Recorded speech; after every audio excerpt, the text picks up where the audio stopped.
በስመ አብ ወወልድ ወመንፈስ ቅዱስ አሐዱ አምላክ። አመአሱሩ ወሰዱሱ ለሰኔ በዛቲ ዕለት አይረፈ አብ ጽሙድ ወመስተጋድል ዘዝክሩ ክቡር ወርእስናው ሰናይ አባ አቡናፍር ገዳማዊ ዘላዕላይ ግብፅ።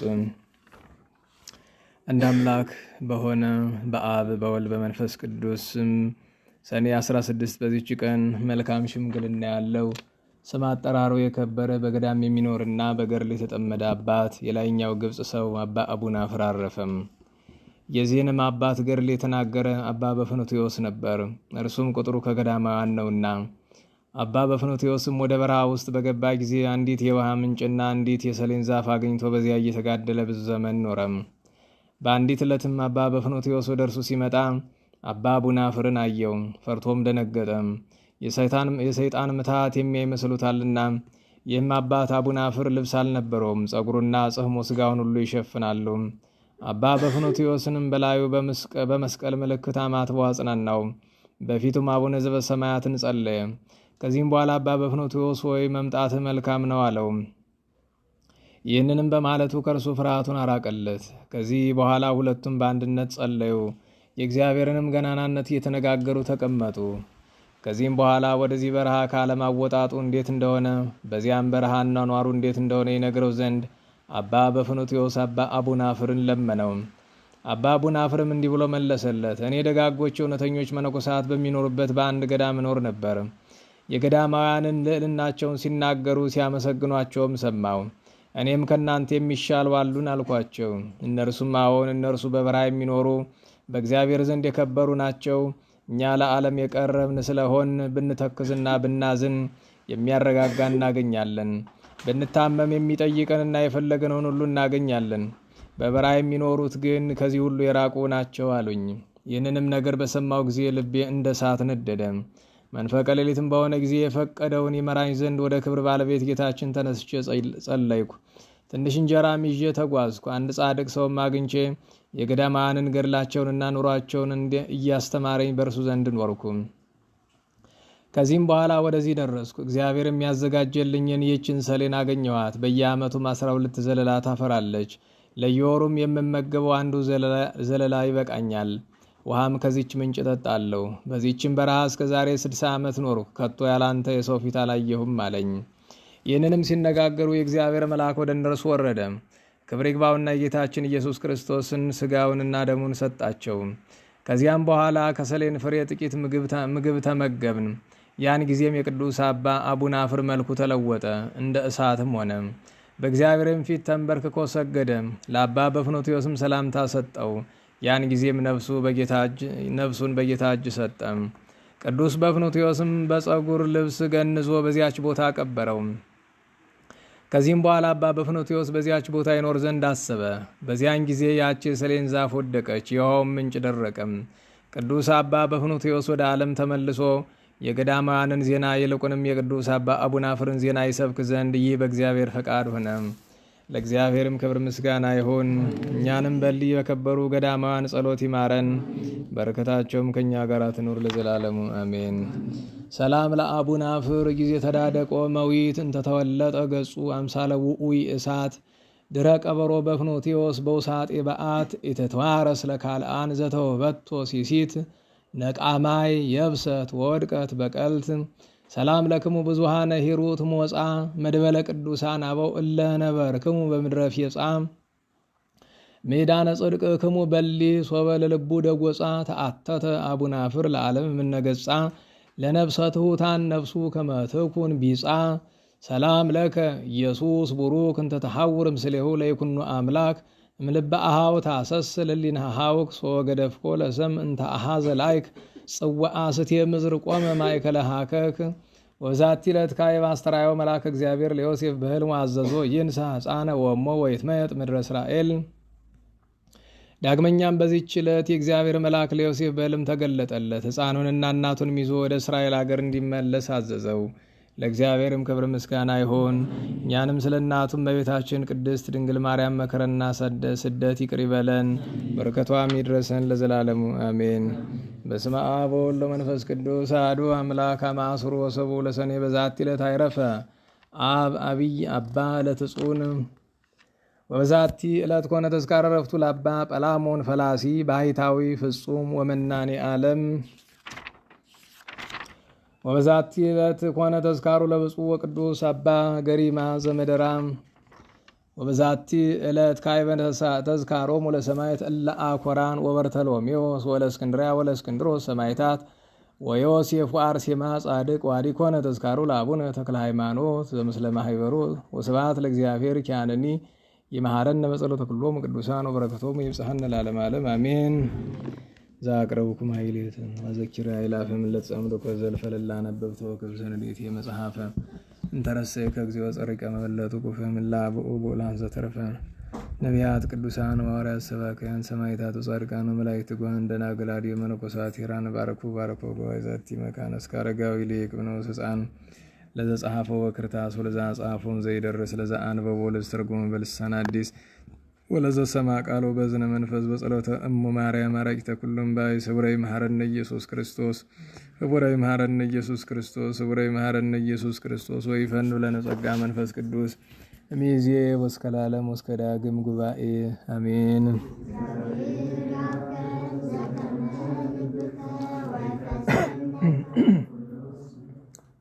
እንዴት ዋላችሁ? ቸሩ መድኃኔዓለም የተመሰገነ ይሁን።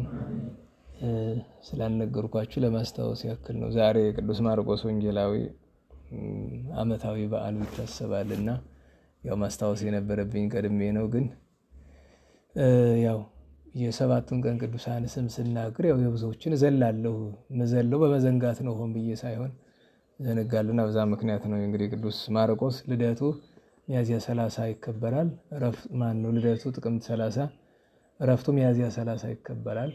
ፍልሰቱ ደግሞ ዛሬ ነው፣ ሰኔ 15 ነው። አንዳንድ በዓላት በግብጽ ነው የሚታወቁት። በእኛ ሀገር ያው ጥንት ነበረ እንጂ በኋላ የቅዱሳን ነገር ወደኛ እየመጣ አይደለም። እንደምታውቁት በግብጽ ቅዱሳን ታሪክ ውስጥ በጳጳሳት ደረጃ የመጨረሻው ጻድቅ ጳጳስ ታሪክ ወደኛ የመጣልን አባ ማቴዎስ ነው።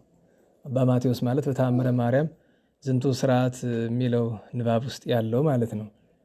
እንዲህም አባ ማቴዎስ፣ አባ ማርቆስና አባ አብርሃም ናቸው የሚል ሰሙ የለ።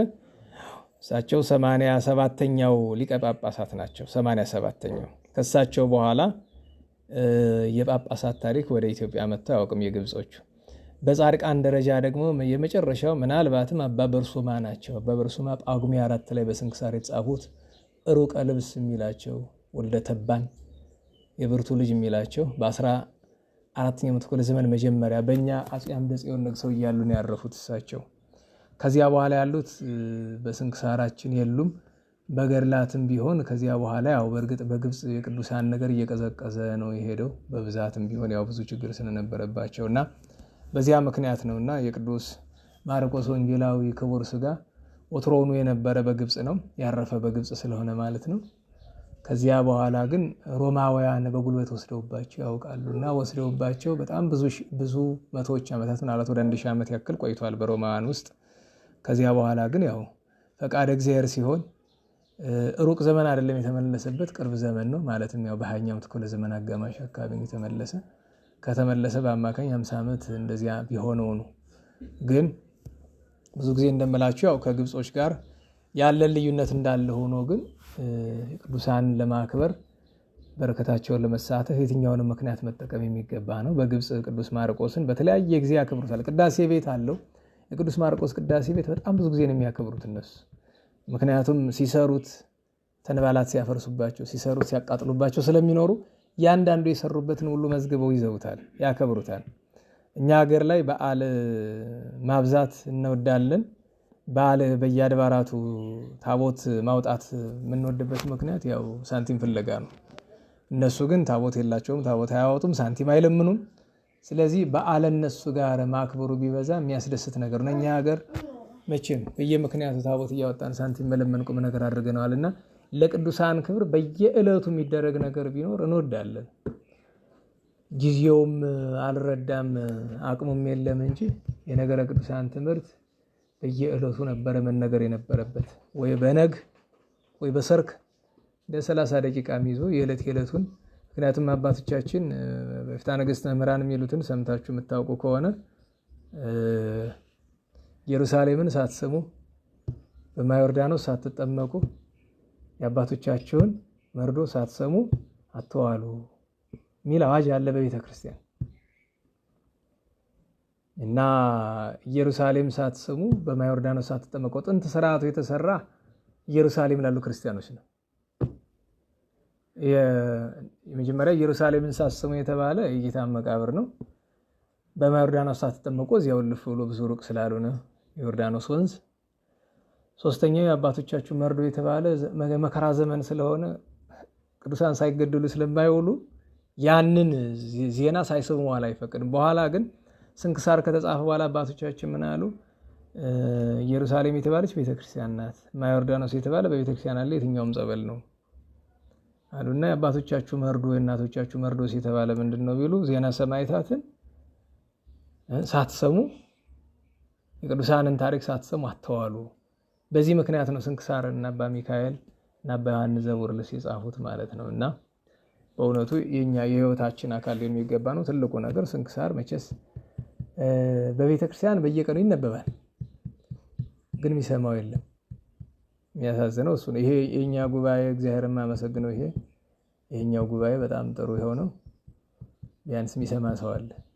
እዚያ አንባቢውን የሚያነብ የሚሰማ ሰው የለም። የትም ቤተክርስቲያን ብትሄዱ እንደው ልብ ያለው አንድ ሁለት ሰው ድንገት አንዳንድ አባቶች አሉ፣ ደጋጋ አባቶች እንደው በስንት አንድ ነው እንጂ እንግዲህ እኛ ደብር ጀምሮ ስንክሳር አንባቢ ብቻውን ነው የሚያነብ። ልክ ኪዳን እንደተደረሰ ሁሉ ወጥቶ ነው የሚሄድ። ምክንያቱም ኪዳኑን የምናደርሰው በረከት እናገኛለን ብለን አይደለም፣ እንጀራ ስለሆነ አይደል፣ ተቀጥረን ስለሆነ እናገለግለው እንጀራ ስለሆነ ነው። እና አንድ ሰው ኪዳን ያላደረሰ ይቀጣል። ታምረ ማርያም ላይ አይደለም ይቀጣል፣ ሁሉ ላይ ያለ ይቀጣል። ያቺ ኑዛዜ ከተሰጠች በኋላ ውዳሴ ማርያም ታድሎ ግን አብቅቷል፣ ዲዩቲው እዛ ላይ ያበቃ ስለሚባል ስንክሳር አላደመጥክም ተብሎ ቅጣት የለውም። ለምን ቢባል ሕጉን ያወጣው አካልም ስንክሳርም እንደሆነ የሚያውቅ አይመስለኝም። ሰበካ ጉባኤ በለው ማንም በለው ማለት ነው። ቢቻል መቼስ በረከት በግድ ባይሆንም ግን ቢቻል የአገልግሎቱ አካል ከሆነ ዘንድ ለምን ነው እዚያ የአገልግሎቱ አካል ካልሆነ መተው ነው። ለማን እንደሚነበብ ለግድግዳው ነው። በእርግጥ እግዚአብሔር ይመስገን የሚያዳምጡ አይጠፉም፣ ሰው አያቸውም አላያቸውም። ግን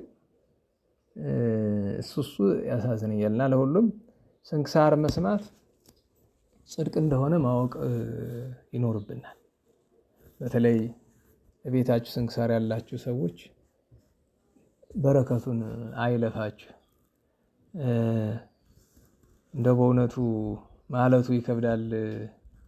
የመስነፊያ ምክንያት ለእናንተ እንደመስጠት እንዳይሆን እሰጋለሁ ነው እንጂ ስንክሳር በማንበብ ብቻ ወደ እግዚአብሔር መንግስት ይደረሳል። ብቻ ብዬ ስላችሁ ብቻ የምትለውን በትምህርተ ጥቅስ አድርጓት። ብቻ ማለት ያንን የህይወቱ አካል ያደረገ ሰው አንድ ራሱን የቻለ የእግዚአብሔርን ማስደሰቻ ጎዳና ነው፣ መንገድ ነው። የሰው ልጅ ንስሐ ሳይገባ ስጋ ደግሞ ሳይቀበል መዳን አይችልም አይደለም። ይሄ ጋራ ግዴታችን። ከዛ ውጭ ግን የገድል መንገድ ይባላል አይደለም። ጾምን ጎዳና የሚያደርጋል። መጾም ግዴታችን ነው። ግን ጾምን ለእግዚአብሔር ማስደሰቻ መያዝና አሁን ሁላችንም ምናልባት ሁላችን ላንሆን እንችላለን፣ እኔን ጨምሮ ብዙዎቻችን የምንጾምበት መንገድ ለእግዚአብሔር አያስደስትም። ልማድ ነው። ምንም እንኳን ከእግዚአብሔር ከገዛ ጆሮአችንም አይደርስም ብዙ ስራችን። የራሴን ስለማቅን እናንተ ታውቃላችሁ። ግን ጾምን ስራዬ ብሎ የያዘ ሰው በጾም ምክንያት ከእግዚአብሔር መድረስ ይቻላል። በጸሎት ምክንያት ከእግዚአብሔር መድረስ ይቻላል። በስግደት ምክንያት ይቻላል። እንኳን ሌላ ሰው ይሄን እድንበታለሁ ቤተክርስቲያን ያስቀመጠችውን ነገር እድንበታለሁ ብሎ መያዝ ይችላል። ለምሳሌ በየቀኑ ለምሳሌ ጠዋት ተነስቶ 7 አብያተ ክርስቲያናትን እንደ ጎንደር ላለ ቅርብ ለሆነ ማለት ነው እየዞረ ሰባቱም ጸሎተ ማርያም የሚያደርሰው ለምሳሌ ይኖራል ወይ አለ ወይ ይኖራል። እንግዲህ ማን ነው የሚለውን እግዚአብሔር ያውቀው። እንግዲህ ለምሳሌ አሁን የገድል ነው፣ መንፈሳዊ ምግባር ነው። ግን ይህንን ሲያደርግ ሰው ባያውቅበት ጥሩ ነው። እና ለምን ትናገርበታለህ? ፈልገን ስለማናገኘው እንኳን እናንተ ያውላችሁ። እና ቀላል ነገር አይደለም ስታዩት፣ ግን ኮስተር ማለት ይፈልጋል። 7 ለመሙላት ቀላል እኮ ነው አይደለም። በአታ አንድ ትንሽ ተራምዳችሁ አብዬ ጊዜ ትንሽ ተራምዳችሁ ቅዱስ ሚካኤል አይደል፣ ትንሽ ልፍ ብላችሁ ቂርቆስ አይደለም፣ ወደዛኛው አቅጣጫ ትንሽ ወደ ይዞር ብላችሁ ወለነ ጉድጓድ ስንት ደረስን? 5 አይደል። ከዛ ቀጥሎ ወይ በግምጃ ቤት አድርጎ በአጣጣሚ ሚካኤል ይጨርሳል፣ ካልሆነ አደባባይ ኢየሱስ አድርጎ ሩፋኤል ይጨርሳል። የቀበሌ 4 ሰው ከሆነ ግን ጭንቅ የለውም። በቃ አጣጣሚ ሚካኤል ያደርሳል። ከዛ እዛው አጥሩ ላይ ጊዮርጊስ አለለት። እልፍ ሲል አደባባይ ተክለ ሃይማኖት፣ እልፍ ሲል ሩፋኤል፣ እልፍ ሲል አደባባይ ኢየሱስ፣ ከዛ ለነጎድጓድ አንድ ነው ፈንጠር ብሎ ማድረስ የሚጠበቅበት። ጎበዝ ከሆነ 40 እንስሳ ማድረግ እሷን ለአቀበቷ ሲባል ማለት እንደዚህ እኮ አለ። ለምሳሌ የሥላሴ ቀን ከቤቱ አንስቶ በእግሩ ሄዶ ተሳለሞ መምጣትን ዘይታ ላይ ነግሬያቸው አውቃለሁ። በ27 ሌሊት ድንጋይ ተሸክሞ መድኃኒዓለም የሚሄድ ሰው አውቅ ነበረ ድሮ ብያቸዋለሁ። በ27 ድንጋይ ተሸክሞ ሄዶ አጥሩ ላይ ያስቀምጡት። ድሮ የድንጋይ አጥር ነበረው ታስታውሱ ካላችሁ። እና ስንክሳርን ማንበብ ወይ ማዳመጥ ሌላ አያስፈልግም አይደል? ሌላችሁ የጋራ ግዴታችን እንዳለ ሆኖ ግን ከእግዚአብሔር ጋር መገናኛ ሰራይ ብለን የምንይዘው አንድ ምግባር ያስፈልጋል። ድሮ ላችሁ ነበረ ልብ ብላችሁ ታስታውሱት ከሆነ ሰው የማያውቀው እግዚአብሔር ብቻ የሚያውቀው አንድ ስራ ሊኖረን ይገባል። ሰው ሲያውቁ ስለሚበላሽ ማለት ነው። ወይ አንደኛ ዋጋ ያሳጣናል፣ ሁለተኛ ነገር ደግሞ ለፈተና ያጋልጣል። እንደዛ ስለሆነ እና ልክ ቅዱስ አምደ ሚካኤል የሚባል በኢትዮጵያ የአፄ ዘርዓ ያዕቆብ የሰራዊት አለቃቸው የነበራል ህዳር 3 ቀን የምናከብረው ብዙ ገድል አለው። ለየት ያለ ገድሉ ግን ምንድነው ይባላል? ጸበል ሳይጠመቅና ሳይጠጣ ከተሆነ እህል አይቀምስ። ይሄ ገድሉ ነውለታል። ጸበል መጠመቅ ብዙዎቻችን ህመም መፈወሻ ብቻ ነው የምናስበው። ለሱ ግን የህይወቱ አካል ነው። እና እንደዚያ ስለሆነ ስንክሳር ማዳመጥ የቅዱሳንን ነገር ማዳመጥና ዕለት ምክንያት ፈጥሮ ቅዱሳንን በየዕለቱ ማክበር። ክብረ በዓል ሲባል ታቦት ማውጣት፣ ክብረ በዓል ሲባል ሳንቲም ልመና ሳይሆን ክብረ በዓል ሲባል የቅዱሳን ክብር መግለጫ ምክንያት፣ እግዚአብሔርን በቅዱሳን ማክበሪያ፣ በቅዱሳኑ ምክንያት እግዚአብሔርን ማክበሪያ ማምለኪያ መንገድ ማድረግና አለማስረዝም አጭር አድርጎ በቃ ድሮ ህልማችን እሱ የነበረ ታቦት የማይወጣበት ቤተክርስቲያን ሰርቶ ታቦቱ በመንበሩ ተከብሮ የሚኖርበት። ግን በየቀኑ ጠዋት ሰው መጥቶ 30 ደቂቃ ብትሆን የዕለቱን ነገር ሰምቶ ጾም ካልሆነ ጸበል ቀምሶ ጾም ከሆነ ደግሞ በሰርክ ተመልሶ ይተጣበታል። እንደዚህ የሚሄድበት በቃ እንደዚህ አይነት ምኞት አለ። አሁንም ያው ባይሆን የሀገር ቤተክርስቲያን ጉዳይ ጥሩ ስላልሆነ ተራ ምኞት እንዳይሆን ያሰጋል ነው እንጂ እንደዛ ነው የምንመኘው። ለምን በቃ ከቅዱሳን ጋር መገናኘት አይደለም የሚፈልገው?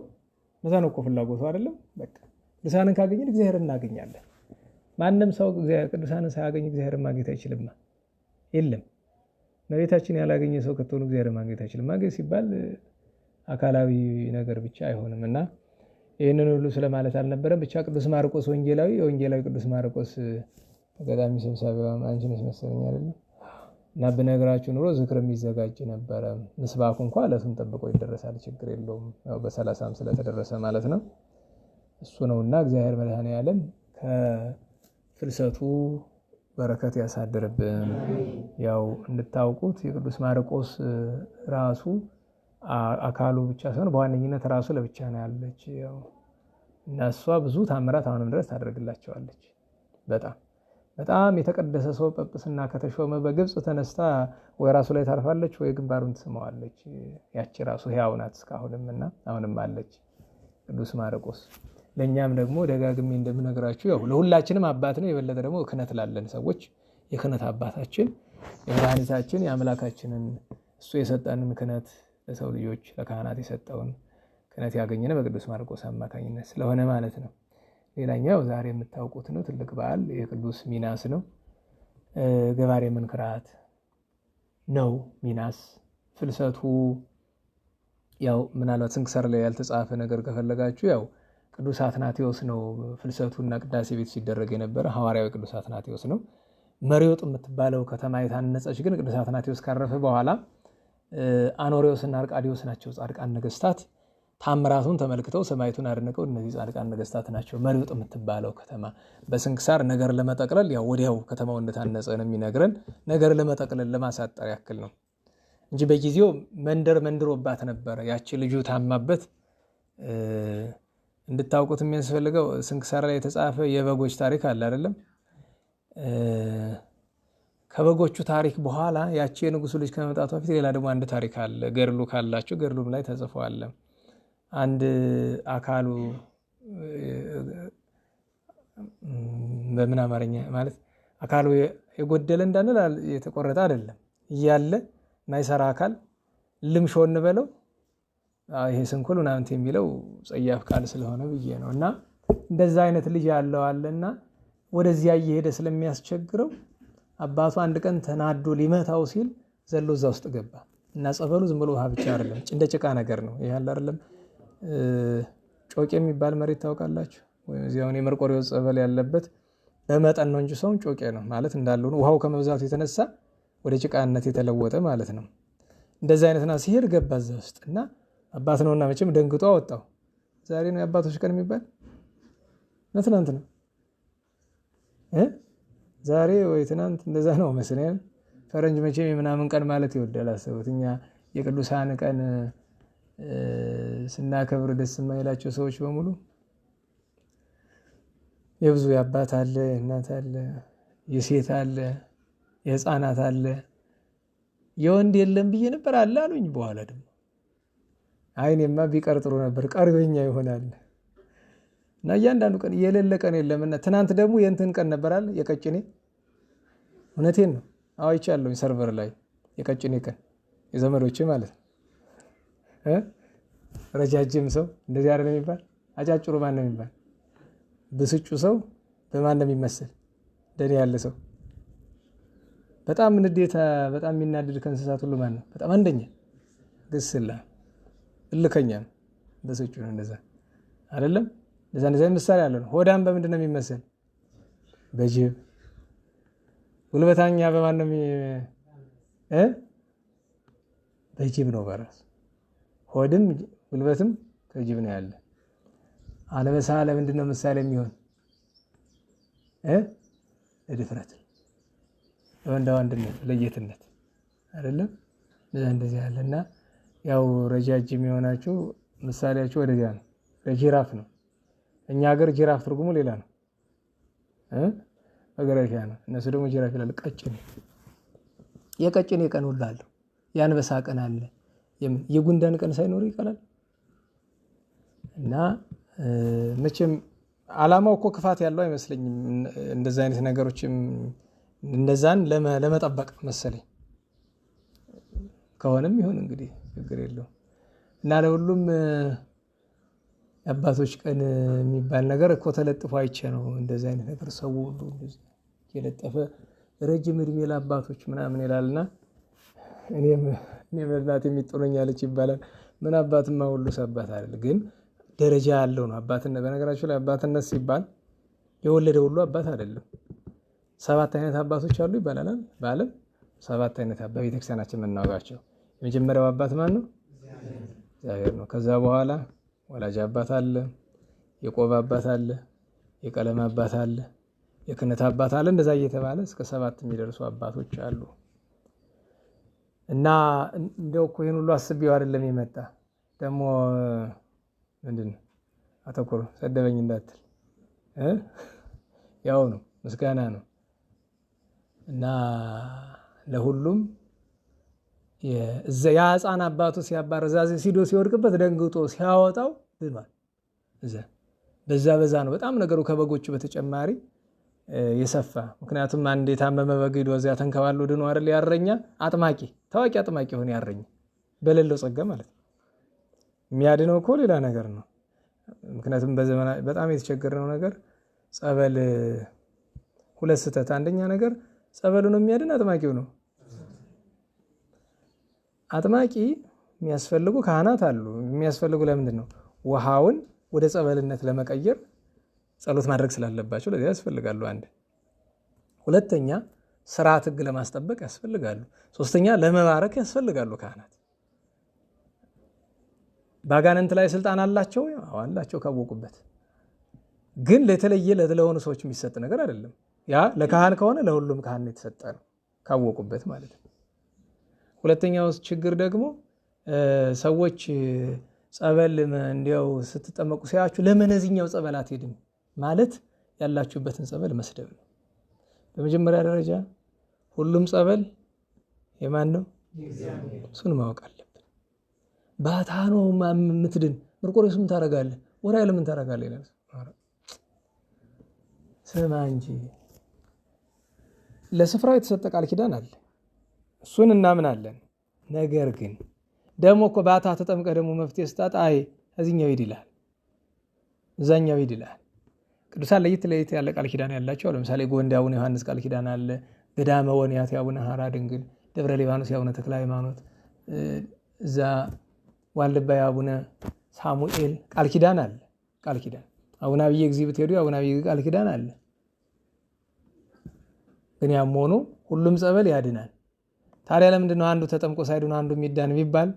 ቀኑ ስላልደረሰ ነው፣ ጊዜው ሲደርስ ነው። አንዱ ሰው በርሜል ካልሄድ እንግዲህ የእግዚአብሔር ጸበል ሊሆን ይችላል። እኔ እንግዲህ በአካል እጅ ያላየሁትን ነገር አስተያየት መስጠት አልችልም። አሁንስ ፋሽንነቱ እንጃ እኔ ትንሽ እየቀዘቀዘ ነው መሰለኝ።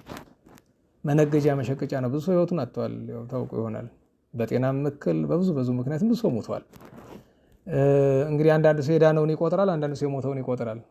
ሁለቱንም ታሳቢ ማድረግ የተገባ ነው እና እንደኔ እዚህ የቅዱስ ጊዮርጊስ ጸበል ካለ ሰውን የሚያድነው በመጀመሪያ የራሱ እምነት ነው። ለዛ ነው ጌታችን በስልጣኑ በኃይሉ ካዳናቸው በኋላ ምንድን ነው የሚላቸው? እኔ ያዳንኳችሁ ነው የሚል አይደለም። ምን አዳነን የሚል ሴቶችንም ምንሽ አዳነሽ ነው፣ እምነትሽ አድኖሻል የሚል። ለምን? የመዳን መሰረቱ ማመን ነው። በማመናቸው ምክንያት እኮ ያስከናፍር ልጅ የዳነ ቅዱሳን ታጥበው አይደለም፣ በማነገር እጣቢን የዳነ በሽፍታ ነው አይደለም። እምነቱ ግን የግርጣቢው የቅዱሳን ሐዋርያት ሆኖለታል በእምነቱ ምክንያት። እሱን ማወቅ ማስተዋል ያስፈልጋልና የቅዱስ ሚናስ ከጥንት አንስቶ ተአምራቱ የታወቀ ነው። ዛሬም ድረስ ሲናገሩ እንሰማለን። በተለይ አቡነ ቄርሎስ ስድስተኛ የሚባሉ መቼም በግብፅ እንዳልኳችሁ ወደ በኋላ አካባቢ የተነሱት ትንሽ ስለሚከብዱን የአክብሮቱን አቡነ ቄርሎስ አካባቢ ላይ ነው የምናቆመው ብዙ ጊዜ እና እሳቸው ለኢትዮጵያ ፓትርያርክነት ያ ሁሉም ቢሲል እሳቸው ናቸው የፈቀዱ እና መንፈሳዊ ተግባራቸው ምናቸው ያስደንቃል፣ ቅንነታቸው። በዚያ ላይ ደግሞ የአባ ገብረ ጻድቅ አባ ኤዎስጣቴዎስ ወይም ኢትዮጵያዊ መናኝ የሚሏቸው ገብረ ክርስቶስ አብደል መሲህ የሚሏቸው የእሳቸው በጣም ጓደኛ ወዳጅ ናቸው የነበሩ እና እኒያ ኢትዮጵያዊው መናኝ በግብፅ የነበሩት በጣም የተለዩ ቅዱስ ሰው ናቸው እና እሳቸው ይኖሩበት የነበረ በዓት የቅዱስ ሚናስ ነው ይባላል። በነገራችሁ ላይ መነኩሴ እያሉም አባ ሚናስ ነው ስማቸው። አቡነ ቄርሎስ ስድስተኛ አባ ሚናስ ነው መጠሪያ ስማቸው እና ከሰማይቱ ጋር ለየት ያለ ነገር አላቸው ይባላል እና እንዲው በአካል ሁሉ ይነጋገራቸዋል ይባላል። እንግዲህ ስንሰማ ማለት ነው እና እንደዚህ እንኳን ለእሳቸው ብቻ ሳይሆን እሳቸው ሊጠይቁ የመጡ ሰዎች መሽቶባቸው ሰማይቱን ሸኝልኝ ብለውት በአካል ሌላ ኖርማል ሰው መስሎ ሸኝቶላቸዋል ይባላል። ቅዱሳን ቅርብ ናቸው። ማወቅ ያለብን ነገር ቅዱሳን ቅርብ ናቸው። ችግሩ ከኛ ጋር ምንድን ነው? የምታውቁት ነው። ክርስትናውን በወጉ መያዝ አለመቻላችን ነው እንጂ ቅዱሳን ቅርብ ናቸው። ይሰማሉ፣ ይመጣሉ፣ ይጎበኛሉ፣ ይረዳሉ፣ ይራዳሉ። የሰማይቱን በረከት ያሳድርብን። ከኢትዮጵያውያን ጻድቃን መካከል በዳውንት እዚህ በወሎ በስብከተ ወንጌል አገልግሎት የተመሰገኑ ቅዱስ ሰው አባታችን አቡነ ጴጥሮስ፣ እንደዚሁም በሰሜኑ ኢትዮጵያ ክፍል ከነበሩ ቅዱሳን መካከል ገብረ ክርስቶስ ዲያቆን። አመታዊ ገብረ ክርስቶስ ዲያቆንንስ ግጻዌ ማስቶት አላስቀርሞኛል። ዛሬ አንዳንድ አባይት ቅዱሳንንም ይዘላል ግጻዌ፣ ግን ዛሬ እሱንም ማስቶታልና እነሱም በዓላቸው ነው። እግዚአብሔር የሁሉንም በረከት ያሳድርብን። አንተነው ማርቆስ የሚለውን ያው ዘንግተ ነው ይሆናል እንጂ አንድ ጊዜ እንዘምረው ነበር። ታስታውሳላችሁ? ሚያዝያ 30 ያስጠናዋችሁ መዝሙር አንተነው ማርቆስ ወንጌላዊ ክቡር የሚለው ወልደ ማርያም። የሐዋርያው በረከት ይረብን። ስብሐት ለእግዚአብሔር ልዑል ወለወላዲቱ ድንግል ወለመስቀሉ ክቡር ዘጻይ አሜን።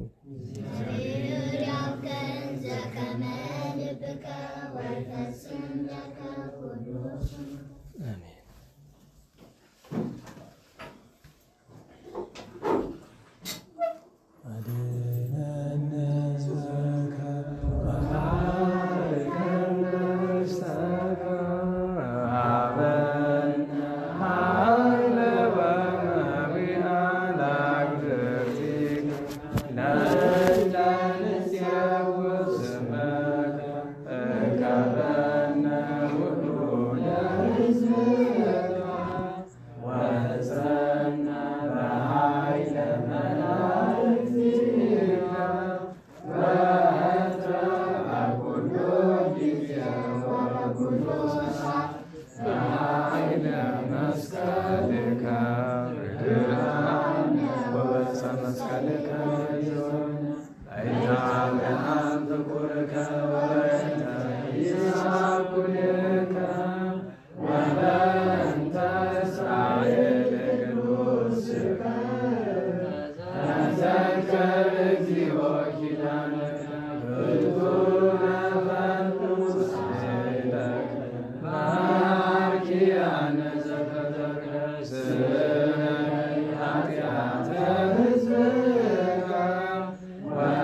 ወከመ በሰማይ ከማሁ በምድር ሲሳየነ ዘለለ ዕለትነ ሀበነ ኅድግ ለነ አበሳነ ለመንሕነኒ ንኅድግ ለዘአበሰ ለነ ኢታብአነ እግዚኦ ውስተ መንሱት እለ አድኅነ ወባልሐነ እምኩሉ ይእቲ መንግሥት ኃይለ ስብሐት ለዓለመ ዓለም። በሰላመ ቅዱስ ገብርኤል መልአክ ወእግዝእትየ ማርያም ሰላም ለኪ ድንግል በኅሊናኪ ወድንግል በሥጋኪ እም እግዚአብሔር ጸባኦት ወርክት አንቲ እምአንስቶ ወርክ ፍሬ ከርሥኪ ተፈሥሒ ፍሥሕት ወምልዕተ ጸጋ እግዚአብሔር ምስሌኪ ሰአሊ ወጸልዪ ለነ ኢየሱስ ክርስቶስ ከመ ይስረይ ለነ ኃጣውኢነ ተማሂፀነ